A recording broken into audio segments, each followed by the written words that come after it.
Hello friends. आज हम लोग यूनियन बजट देखेंगे। इससे पहले हम लोगों ने बिहार का बजट एंड इकोनॉमिक सर्वे दोनों कवर कर लिया है। तो आज हम लोग यूनियन बजट देखेंगे और एमसीक्यू के फॉर्म में देखेंगे। करीब 50 से 60 एमसीक्यूज होगा। और जो भी एमसीक्यूज है आप मान के चलिए कि ऑलमोस्ट सारे एमसीक्यूज इंपॉर्टेंट है और हम लोगों ने उस वे में एमसीक्यूज को कवर किया है जिससे कि आपको एग्जाम में डायरेक्ट क्वेश्चन आपको देखने को मिलेगा।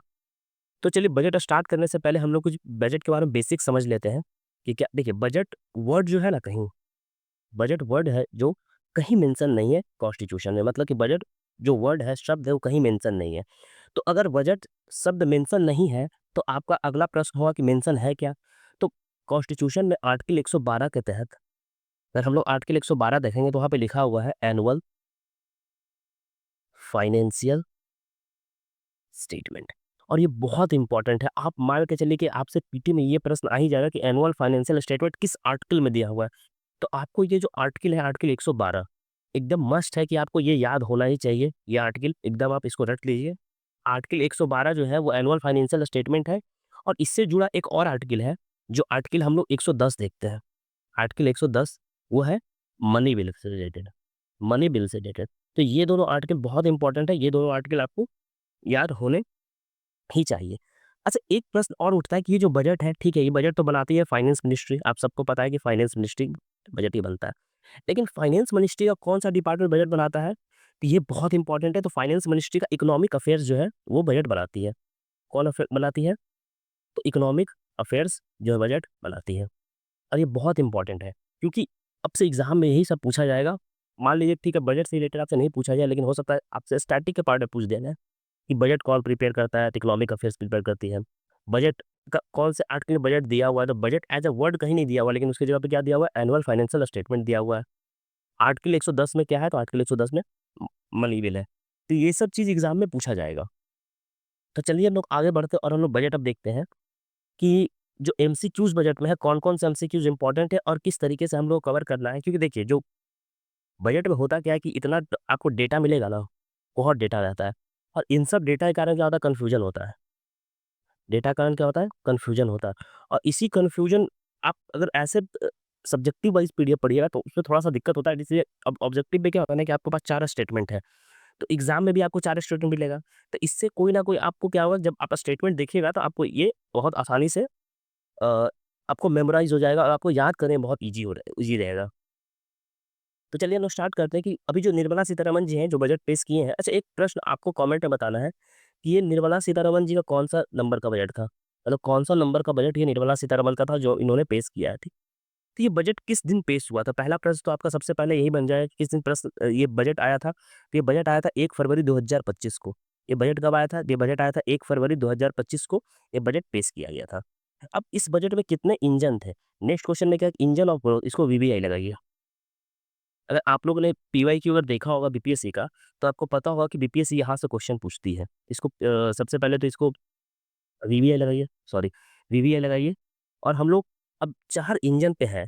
अब ये 4 इंजन कौन-कौन है हम लोग वो देखते हैं। तो सबसे फर्स्ट जो है वो बजट में हाइलाइटेड इंजन जो है वो है एग्रीकल्चर का। सबसे पहला कौन है? तो एग्रीकल्चर का। दूसरा कौन-सा है? तो एमएसएमई का। अच्छा, मेरे साथ-साथ आप लोग लिखते चलिएगा हल्का-फुल्का, ठीक? तो जिससे कि आपका भी एक क्रिप्स नोट्स बन जाएगा। तीसरा कौन-सा है? तो इन्वेस्टमेंट का। तीसरा क्या है? तो इन्वेस्टमेंट। और चौथा क्या है? तो एक्सपोर्ट। मतलब ये बजट का जो इंजन ऑफ ग्रोथ है, मतलब फोकस ऑफ ग्रोथ रहेगा, हाइलाइटेड जो थीम्स है बजट का। तो ये बजट का जो है वो यही 4 है। एग्रीकल्चर, एमएसएमई, इन्वेस्टमेंट और एक्सपोर्ट।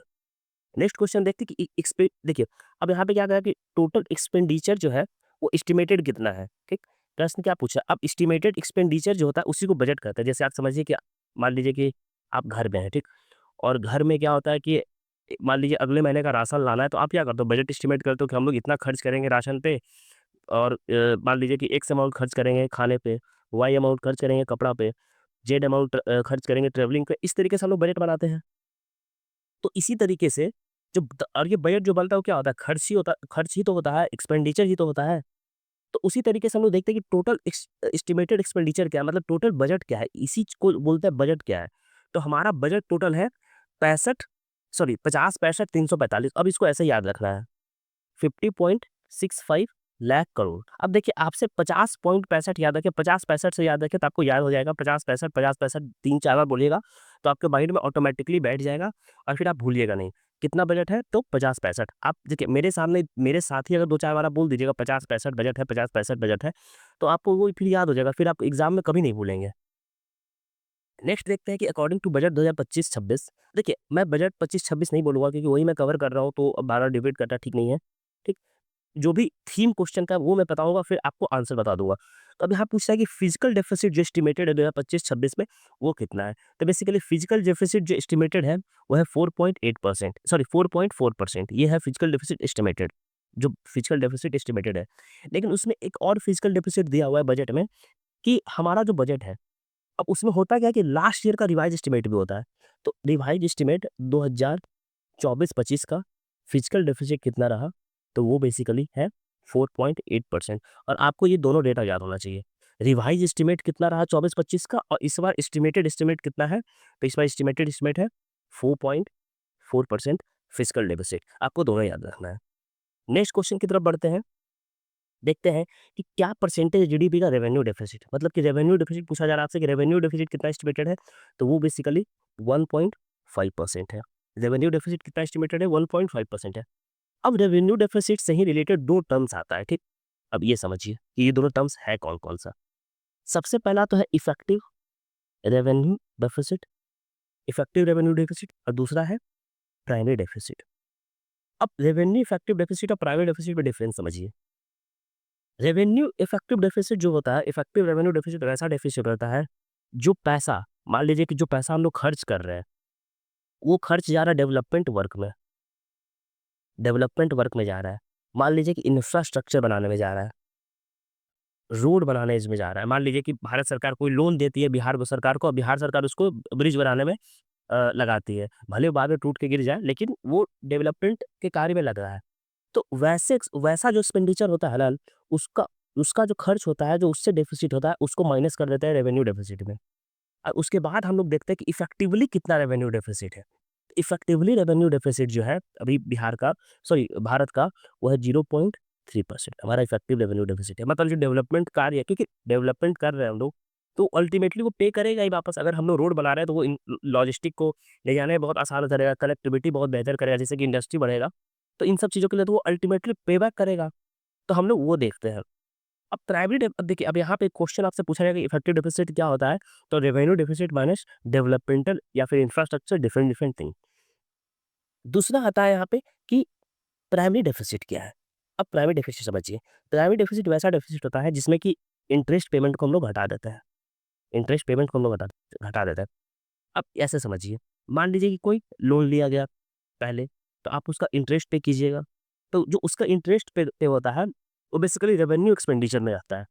तो इसीलिए क्या करते हैं कि मतलब हमारा मेन डेफिसिट क्या है, हम लोग वो चेक, क्योंकि इंटरेस्ट पेमेंट तो हर साल का लोन नहीं है, तो उसको हटा के हम लोग मेन डेफिसिट, क्योंकि अब इसको प्राइवेट डेफिसिट इसलिए ले रहे हैं कि ये जो इंटरेस्ट पेमेंट है, इसे तो आप मैनेज कर नहीं सकते हैं, क्योंकि अगर आप लोन लिए तो ये तो आपको पे करना ही पड़ेगा। तो ये तो आप मैनेज कर नहीं सकते जो इंटरेस्ट आप पे कीजिएगा। तो आप मैनेज क्या कर सकते हैं, तो इसके अलावा जो डेफिसिट है वो मैनेज कर सकता है, जो फालतू का ही खर्च हो रहा है वो मैनेज कर सकते हैं। तो इसीलिए प्राइवेट डेफिसिट देखा जाता है कि प्राइवेट डेफिसिट, इसमें क्या देखा जाता है कि प्राइवेट डेफिसिट में तो revenue deficit minus interest payment, मतलब इंटरेस्ट पेमेंट को हटाते हैं तो वो प्राइवेट डेफिसिट आता है।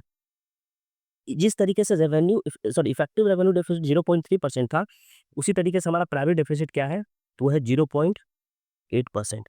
बहुत इंपॉर्टेंट डेटा है, आपको ये डेटा और ये डेटा तीनों याद होना चाहिए कि रेवेन्यू डेफिसिट कितना है, तो 1.5%, प्राइवेट डेफिसिट कितना है, तो है 0.8%, और इफेक्टिव रेवेन्यू डेफिसिट कितना है, तो है 0.3%। आपको तीनों डेटा याद होना चाहिए। नेक्स्ट क्वेश्चन की तरफ देखते हैं कि what is the percentage GD private deficit, वो तो देखेंगे हम लोग, 0.8% प्राइवेट डेफिसिट है। नेक्स्ट क्वेश्चन देखते हैं, अच्छा बड़ा क्वेश्चन है, consider the following statement regarding the Indian forest reserve. अब हम लोग इंडियन फॉरेस्ट रिजर्व के संदर्भ में प्रश्न देखते हैं। The reserve were estimated around 640.3 billion, ये सही है, इतना एस्टिमेट किया गया बजट में, ठीक है। They were sufficient to cover 90% of, exactly सही है, ये भी सही है, दोनों सही है, 90% एक्सटर्नल रेट इंडिया कवर कर देगा। India's forest reserve at this level marks largest holder of the reserve in the world, नहीं। भारत जो है ना, भारत जो है फोर्थ लार्जेस्ट है, हम लोग फोर्थ लार्जेस्ट रिजर्व होल्ड करते हैं। टॉप पे कौन है अभी के लिए, ये वैसे चेंज होते रहता है, लेकिन अभी टॉप पे कौन है, तो ये चाइना है। जब मैं लेक्चर रिकॉर्ड कर रहा हूँ तब तक का आप मान के चलिए कि टॉप पे कौन है, तो चाइना है। और फोर्थ पे कौन है, तो हमारा भारत है। प्यारा भारत जो है वो उसका रैंकिंग क्या है, तो उसका रैंकिंग है 4। जैसे थर्ड जो स्टेटमेंट है वो गलत है, 2 सही है, तो 1 एंड 2 ओनली होगा। नेक्स्ट क्वेश्चन देखते हैं कि बजट का थीम क्या था। इसको वीवीए लगाइए सबसे पहले। आपसे पूछ देगा कि बजट का थीम क्या था, तो थीम था विकास, सबका विकास, विकास सबका, मतलब सबका विकास जो मोदी जी बोलते हैं, इस तरीके से थीम याद रखिए।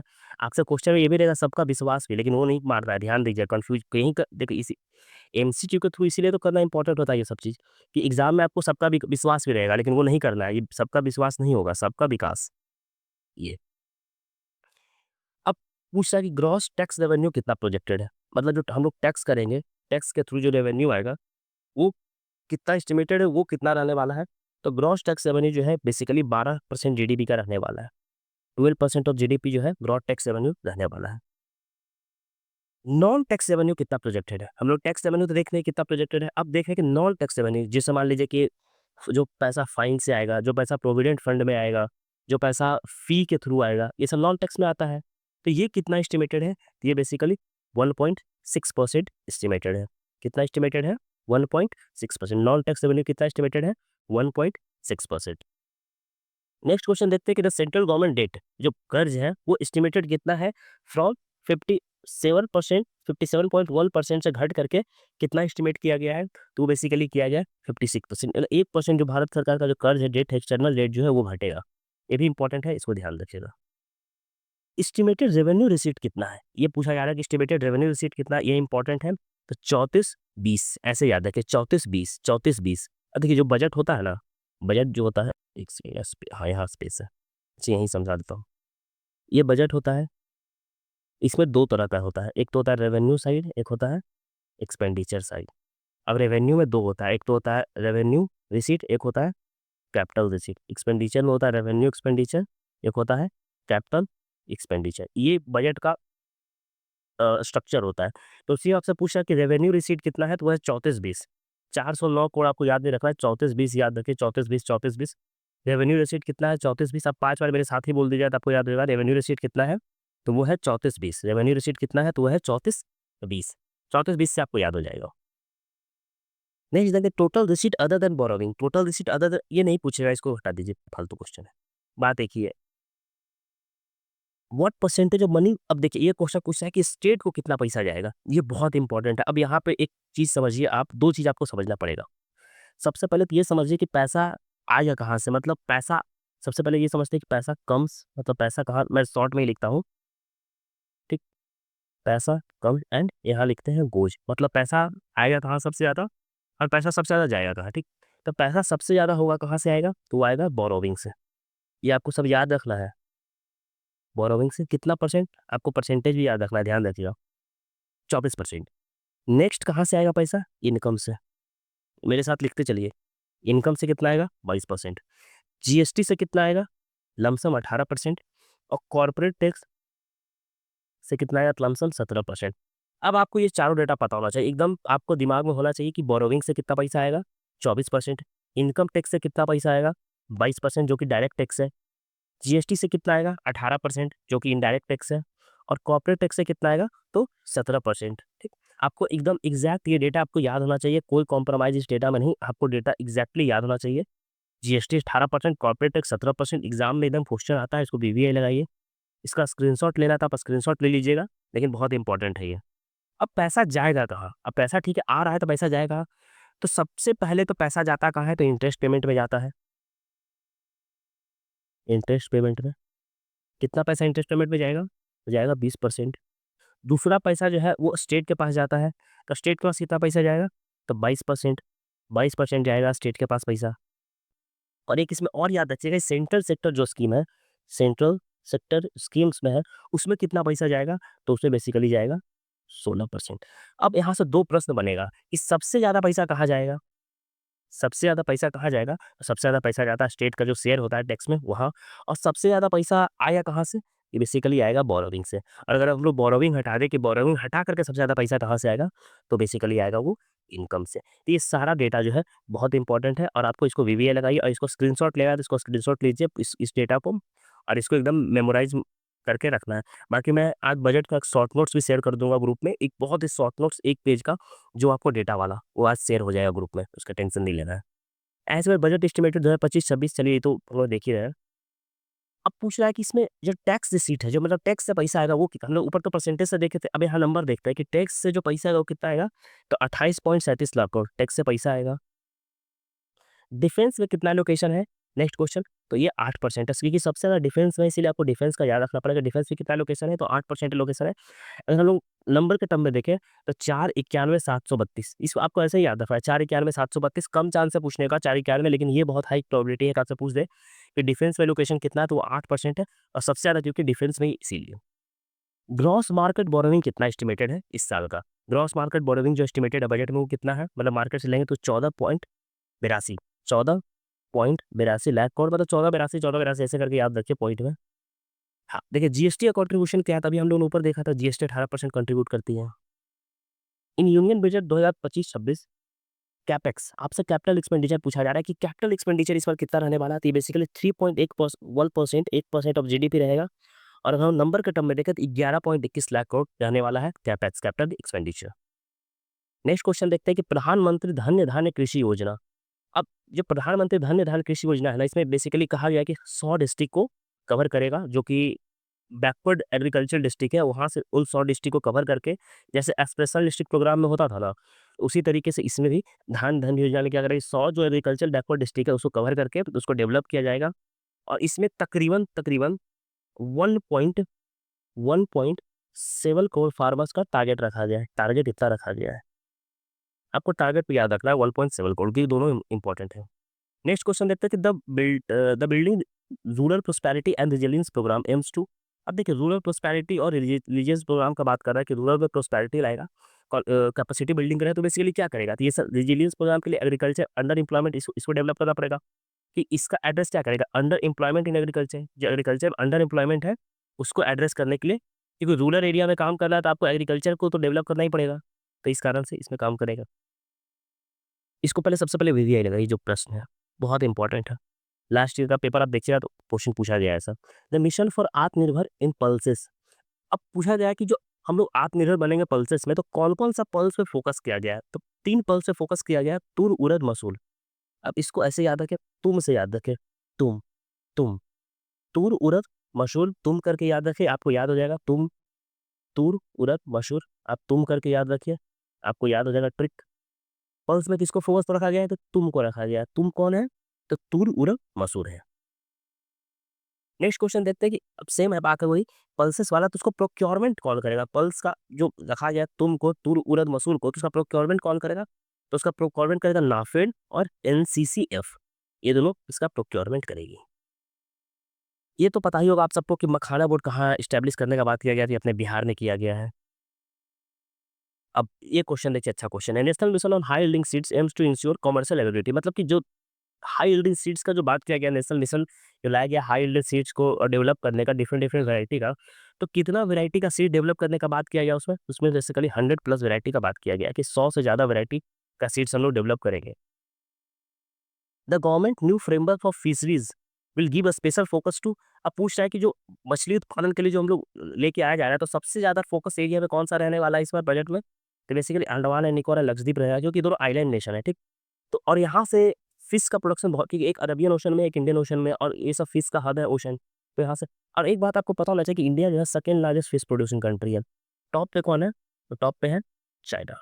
सेकंड पे कौन है? इंडिया। ये डेटा बहुत इंपॉर्टेंट है, आपको याद रखना चाहिए, एग्जाम में आपसे पूछा जा सकता है, और इसको वीवीआई लगाइए। नेक्स्ट क्वेश्चन देखते हैं कि the recently announced mission for cotton productivity.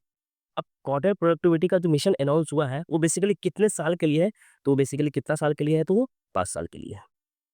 ये भी बहुत इंपॉर्टेंट क्वेश्चन है, इसको बीबीआई लगाइए सबसे पहले। पूछा क्या है कि मॉडिफाइड इंटरेस्ट सब्वेंशन स्कीम जो है किसान क्रेडिट कार्ड का, उसका लोन को 3 लाख से कितना इनहैंस कर दिया गया है? तो बेसिकली 3 लाख लोन जो था किसान क्रेडिट कार्ड स्कीम में, उसको इनहैंस करके क्या कर दिया गया? उसको इनहैंस करके कर दिया गया 5 लाख। ध्यान रखिएगा। 3 से कितना इनहेंस कर दिया गया? 5 लाख। बहुत इंपॉर्टेंट क्वेश्चन है, आपसे एग्जाम में आपको देखने को मिल सकता है। नेक्स्ट क्वेश्चन देखते हैं कि अ न्यू यूरिया प्लांट अब annual capacity of 12.7 lakh metric tons is to be estimated at Namrup in which state? देखिए, नामरूपा से आपको पता चला नामरूपा कहाँ थी, बेसिकली असम में है। अब यहाँ पे ये किया गया, वैसे इससे पहले 5 और स्टेट में किया गया था, 5 और स्टेट में किया गया था, आपको पाँचों का तो नहीं याद रखना, लेकिन एक बिहार का आपको याद रखना है, बरौनी। बरौनी जहाँ रिफाइनरी हम लोग का, वहाँ यूरिया प्लांट लगाने का बात किया गया है, इससे पहले, इस बजट से पहले। तो इस बजट में जो है वो आसाम है, ठीक? तो ये दोनों आपको ध्यान रखना है कि इस बजट में तो आसाम है, लेकिन उससे पहले एक बिहार में भी, बरौनी में भी यूरिया का प्लांट लगाने का बात किया गया है। तो आपको दोनों पता होना चाहिए। अब ये भी बहुत अच्छा क्वेश्चन है। वैसे ये तो मैंने बहुत जगह कवर किया है, आपको करंट अफेयर्स में देखिएगा तो आपको करंट अफेयर्स में कवर मिल जाएगा। आप मैराथन जो सीरीज़ करंट अफेयर्स का है, यूट्यूब पे अवेलेबल है, फ्रीली अवेलेबल है। आपको पीडीएफ भी मिल जाएगा, मैराथन सीरीज़ का पीडीएफ फ्रीली टेलीग्राम पे अवेलेबल है, और ये बजट का पीडीएफ भी आपको टेलीग्राम पे मिल जाएगा।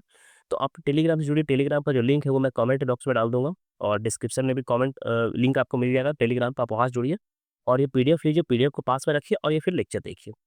Under the revise classification criteria, अब ये पूछ रहा है कि एमएसएमई में रिवाइज क्लासिफिकेशन कितना टाइम्स बढ़ा दिया गया है?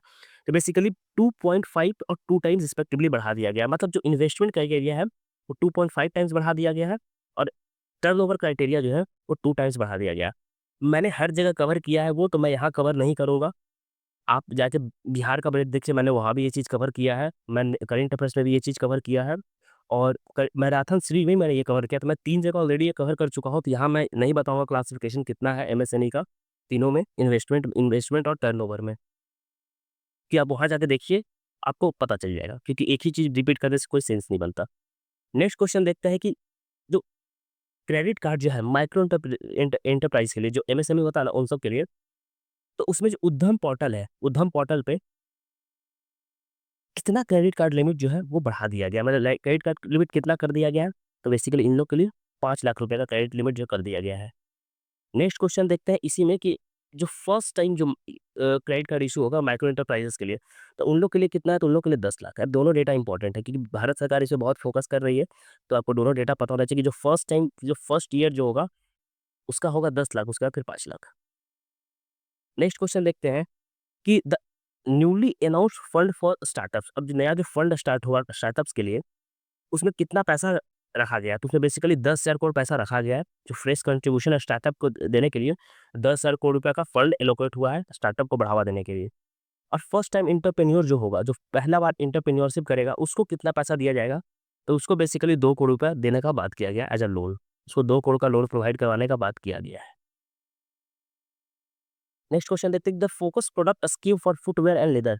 अब फुटवियर और लेदर में कितना एम्प्लॉयमेंट क्रिएट करने का बात किया गया है? तो ये बेसिकली 22 लाख लोगों को एम्प्लॉयमेंट देने का इसमें बात किया गया है। बहुत इंपॉर्टेंट है, ध्यान रखिएगा। National institute of food technology, ये तो आप सबको पता ही होगा, अपना बिहार में ही खुलने वाला है। ये सबको पता ही होगा, तो इसमें डिस्कस क्या करना है। डिस्ट्रिक्ट साइड मुजफ्फरपुर है, एक बार आप चेक कर लीजिएगा, डिस्ट्रिक्ट मुजफ्फरपुर है, आप रीचेक कर दीजिए, गूगल कर लीजिएगा। National manufacturing mission has to be launch to cover, अब नेशनल मैन्युफैक्चरिंग मिशन जो है वो किसको अब देखिए मैन्युफैक्चरिंग है, तो किसको कवर करेगा? तो ऑब्वियस सा बात है कि स्मॉल, अब लार्ज इंडस्ट्री को, तो लार्ज इंडस्ट्री के लिए इस एज सच कोई इस टाइप का मिशन लॉन्च होता नहीं हमेशा, क्योंकि सबसे ज़्यादा जो एम्प्लॉयमेंट है वो स्मॉल सेक्टर, जो एमएसएमई है वो भारत में क्रिएट करता है, और सबसे ज़्यादा कंट्रीब्यूशन भी एमएसएमई का ही। इसलिए एमएसएमई का ग्रोथ जो है वो बहुत इंपॉर्टेंट है भारत में होना। Infrastructure related ministry have directed to prepare, अब देखिए, अब जो भी मिनिस्ट्री है ना उसको बोला गया है कि जो इंफ्रास्ट्रक्चर जो डेवलप होगा तो किसके थ्रू होगा? तो पब्लिक प्राइवेट पार्टनरशिप के मोड के हुक में होगा, मतलब कि पी पी पीपीपी मोड में डेवलप किया जाएगा। जो भी इंफ्रास्ट्रक्चर डेवलपमेंट होगा, कुछ पैसा प्राइवेट लगाएगा, कुछ पैसा पब्लिक लगाएगा, उस हिसाब से। नेक्स्ट क्वेश्चन देखते हैं कि what is the proposed outlay for 50 year interest free loans for the state. अब स्टेट को जो लोन दिया जाएगा उसमें कितना प्रपोज किया गया है, कितना लोन दिया जाएगा? 1 लाख, 1.5 लाख करोड़, 1.5 लाख करोड़ लोन देने का बात किया गया है, सॉरी, 1.5 लाख करोड़ लोन देने का बात किया गया है। एसेट मोनेटाइजेशन प्लान जो है 25 से 30 तक, ये ध्यान रखिएगा। एम्स टू मोबालाइज, कितना कैपिटल मोबालाइज करने का बात किया गया। जो मोनेटाइजेशन प्लान है 25 से 30 तक 5 सालों में कितना लाख कैपिटल मोनेटाइज करने का बात किया गया, तो उसमें बेसिकली 10 लाख का टारगेट रखा गया है, 10 लाख करोड़ का टारगेट रखा गया है, 10 लाख सीआर का टारगेट रखा गया है एसेट मोनेटाइजेशन प्लान में। ध्यान, ये बहुत इसको पहले भी बहुत इंपॉर्टेंट है ये डेटा। नेक्स्ट क्वेश्चन ये भी बहुत इंपॉर्टेंट है। जल जीवन हरियाली मिशन को एक्सटेंड कर दिया गया है, तो कहाँ तक एक्सटेंड किया गया है, मतलब कब तक एक्सटेंड किया गया है, ये बहुत इंपॉर्टेंट है। बेसिकली 2028 तक इसको एक्सटेंड कर दिया गया। जल जीवन हरियाली मिशन को 2028 तक एक्सटेंड कर दिया गया है। नेक्स्ट क्वेश्चन देखते हैं, जो अर्बन चैलेंज फंड है, अर्बन चैलेंज फंड जो बजट में अनाउंस हुआ उसका टोटल कॉर्पस कितना है, मतलब टोटल कॉर्पस का मतलब वो कहता है कि भारत सरकार क्या करती है कि कॉर्पस जनरेट करती है, उसमें कुछ पैसा डालती है और उसमें फिर बाकी जगह से भी पैसा क्या करते हैं कि रेज करके उसमें डालती है और उसके बाद ये क्या करती है कि लोन देती है या सपोर्ट करती है। तो उसमें कितना अर्बन चैलेंज कॉर्पस किया गया, तो उसमें 1 लाख करोड़ बेसिकली किया गया है। ये क्वेश्चन छोड़ दीजिए, ये क्वेश्चन फालतू है, इस टाइप का क्वेश्चन नहीं आएगा। इसको मैं कट कर रहा हूँ, आपको पीडीएफ में भी ये कट मिलेगा, आप इसको इग्नोर कर सकते हैं। अब जो क्वेश्चन स्टार्ट हो रहा है ये सब वीवीआई लगा, ये बहुत इंपॉर्टेंट क्वेश्चन है। नेशनल न्यूक्लियर एनर्जी मिशन में जो विकसित भारत का बात किया गया है, जिसमें कि स्मॉल मॉडुलर रिएक्टर बनाने का बात किया गया, तो कितना पैसा एलोकेट हुआ है, तो 20,000 करोड़ एलोकेट हुआ है। बहुत इंपॉर्टेंट है, वीवीआई लगाइए इसको एकदम, मतलब आपको याद होना ही चाहिए एक एक चीज़ कि 20,000 करोड़ रुपए एलोकेट हुआ है, बहुत इंपॉर्टेंट है। क्योंकि इसमें टारगेट रखा गया ना कि 2047 तक भारत को एक तो डेवलप कंट्री बनना है, डेवलप कंट्री बनना है, ऊपर से एक टारगेट क्या रखा गया, 100 गीगावाट जो न्यूक्लियर है, से हम लोग एनर्जी जनरेट करेंगे। और कितना स्मॉल मॉडुलर रिएक्टर खोलने का बात किया गया, तो बेसिकली 5 किया गया है, जिसमें कि जो पहला होगा अपना बिहार में ही होगा। जो पहला होगा वो अपना बिहार में ही होगा। Maritime development fund will have total corpus, जो मैरीटाइम डेवलपमेंट फंड है, जो जैसे फिशरीज सेक्टर को डेवलप कर देगा या फिर जो भी मैरीटाइम इंफ्रास्ट्रक्चर है, उसको डेवलप करने के लिए कितना फंड रखा गया, तो उसमें बेसिकली रखा गया 25,000 करोड़। 25,000 करोड़ का फंड रखा गया है।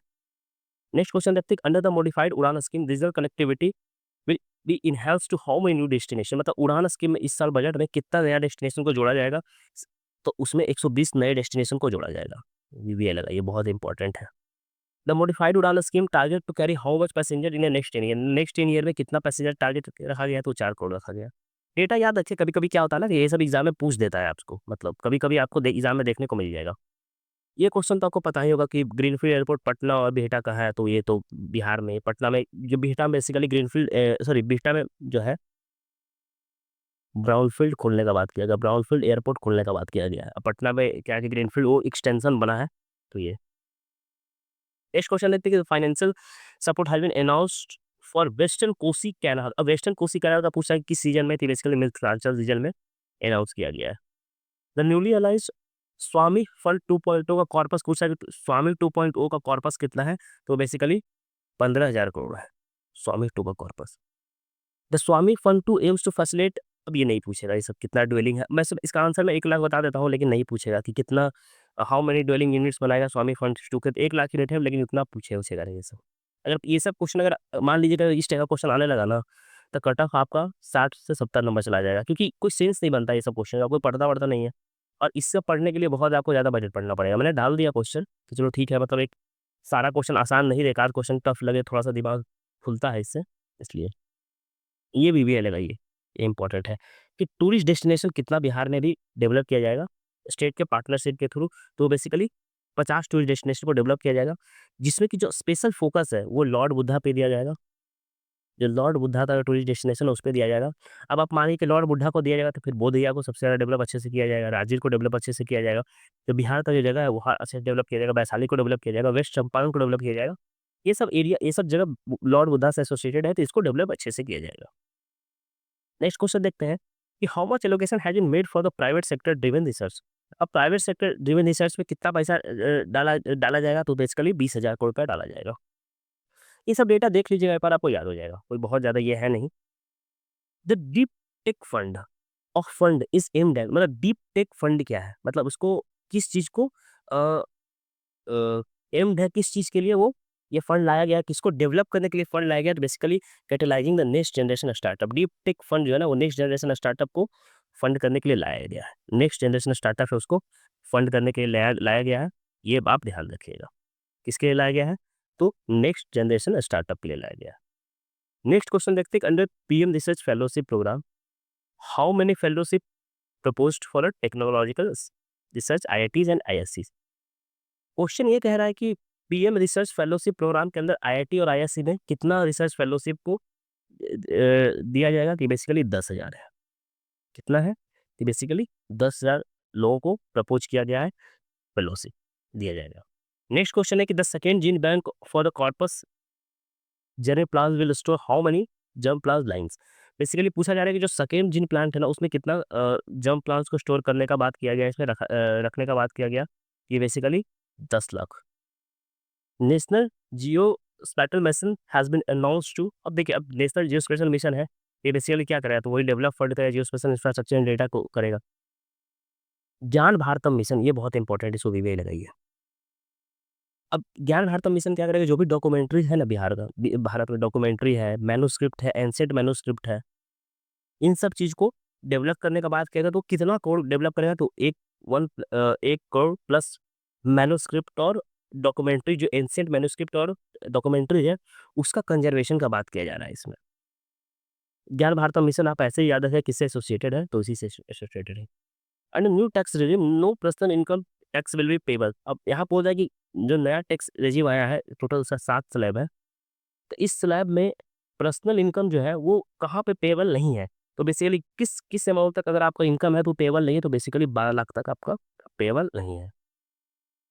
और सैलरी टैक्स पेयर के लिए इफेक्टिव, जो आपको मान लीजिए कि आपको सैलरी मिलता है, तो उन सब के लिए टैक्स फ्री इनकम लिमिट कहाँ तक रखा गया है, तो बेसिकली 12.75 लाख रखा गया है। दोनों इंपॉर्टेंट है, दोनों आपको डेटा याद होना चाहिए, क्योंकि भारत सरकार ये दोनों डेटा को बहुत ही हाईलाइट करके बताई है, बहुत सबसे ज़्यादा चर्चा में यही दोनों डेटा था, तो दोनों पता होना चाहिए। The standard deduction allowed for a salary tax payer in the new income tax structure, जो स्टैंडर्ड डिडक्शन है सैलरी टैक्स पेयर के लिए वो कितना रखा गया है, तो बेसिकली 75,000 रुपये रखा गया है, कि जो भी सैलरी टैक्स पेयर है उसको 75,000 रुपये काट लिया जाएगा एज अ टैक्स, मतलब स्टैंडर्ड है उसको, मतलब एक ही सबके लिए।